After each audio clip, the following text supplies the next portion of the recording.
चाहर जी। राधे राधे। राधे। राधे राधे महाराज जी, आपके चरणों में कोटि कोटि प्रणाम। महाराज जी, क्या मेहनत नसीब बदल सकती है और क्या बिना मेहनत के नसीब का सब प्राप्त हो सकता है?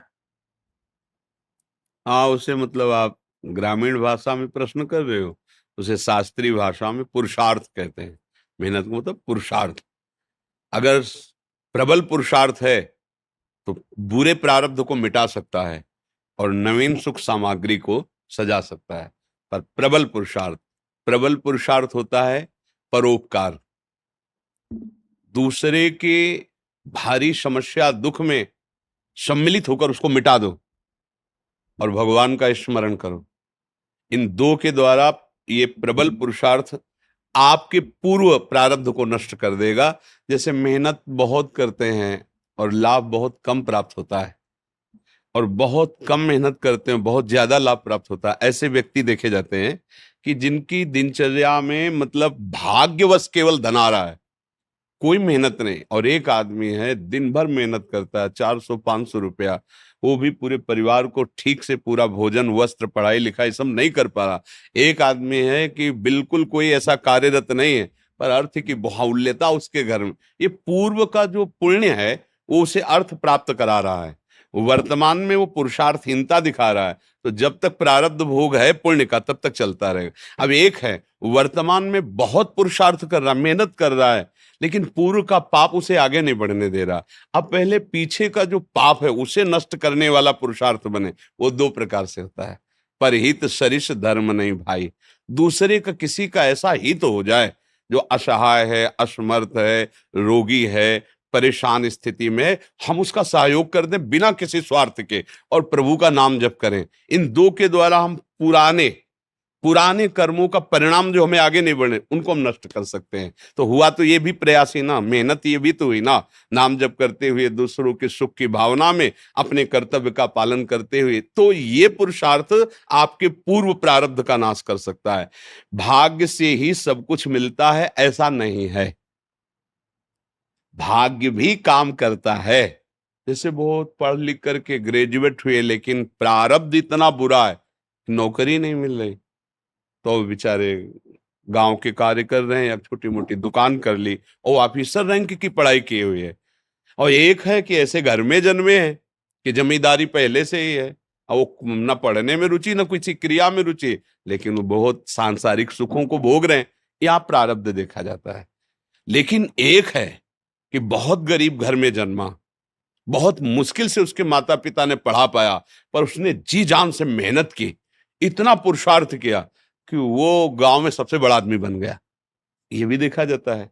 जो अपने पुरुषार्थ को प्रबल कर दे तो प्रारब्ध को मिटाया जा सकता है। अगर पुरुषार्थ हल्का हुआ तो प्रारब्ध जोर कर देगा और आगे नहीं बढ़ पाएगा। सबसे जोर का पुरुषार्थ है परहित करना और भगवत स्मरण करना। ये मतलब शास्त्र की एकदम सार बात बता रहे हैं।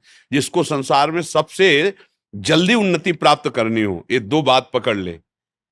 भगवान से मनावे कि कभी किसी की सेवा का अवसर हमें दीजिए।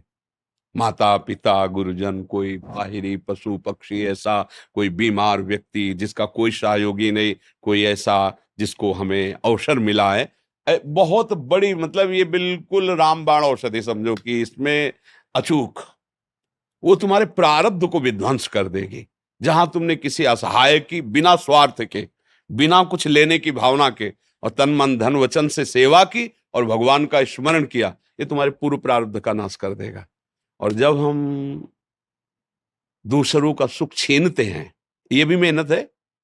चोर भी तो मेहनत करता है, न जाने कितना हिम्मत करता है दूसरों की संपत्ति चुराने के लिए, मारपीट सहता है, मारपीट करता है। वो मेहनत करके दूसरे का धन अपहरण करके दूसरे को दुख देने वाली क्रियाएं करता है। तो उसकी ये मेहनत, उसके पूर्व के पुण्य जो जमा है आगे सुख देने वाले, उनका नाश प्रारंभ हो जाता है। पूर्व का पाप और वर्तमान का पाप, ये जब दोनों मिलेंगे तो किसी काम का नहीं कहते मिट्टी में मिल गया, किसी काम का नहीं, सब विध्वंस हो जाता है। इसलिए सदाचरण करो। और ये अंदर की बात कह रहा हूं, हृदय की, दूसरों को सुख पहुंचाने की भावना ले आओ और नाम जप करो, जय को प्राप्त हो जाओगे। परहित सरिस धर्म नहीं भाई। जटायु जी को वो गति वो दुलार मिला जो महाराज दशरथ जी को प्रभु ले दशरथ जी वहां प्राण त्याग रहे हैं, भगवान श्री राम वनवास में। जटायु जी ने अपने प्राणों की परवाह न करके सीता जी की रक्षा रावण से करने के लिए रावण पर, महाबली रावण है, आक्रमण कर दिया और एक बार तो बेहोश करके गिरा ही दिया चोंच और पंजों की मार से, और उसके चंद्रहास के प्रहार से पंख कट गए। राम राम राम, देखा भगवान श्याम, गोद में भगवान ने उठाया और ये भगवान ने एक वचन कहा कि ये मेरी कृपा से नहीं, आप अपनी करनी से ऐसी उत्तम गति को प्राप्त हो रहे हो। भगवान ने एक शब्द कहा, ये आप अपनी करनी से ऐसी उत्तम गति को प्राप्त हो रहे हो। तात, ये मेरी कृपा की बात नहीं, तुम्हारी करनी की बात है। तुमने ऐसी करनी की, तब वहां परहित सरिस धर्म नहीं भाई। अगर प्राण भी चले जाएं दूसरे के हित में तो भगवान को प्राप्त होता है। बहुत बड़ी बात है, हम ऐसा पुरुषार्थ करें कि अपने प्रारब्ध का नाश कर दें। जो हमारा बुरा प्रारब्ध हमको नष्ट करने, हमें दुख देने, हमें विपत्ति में फंसाने आया, मंगल हो जाएगा। भगवान का नाम और दूसरों को सुख प्रदान करने की भावना।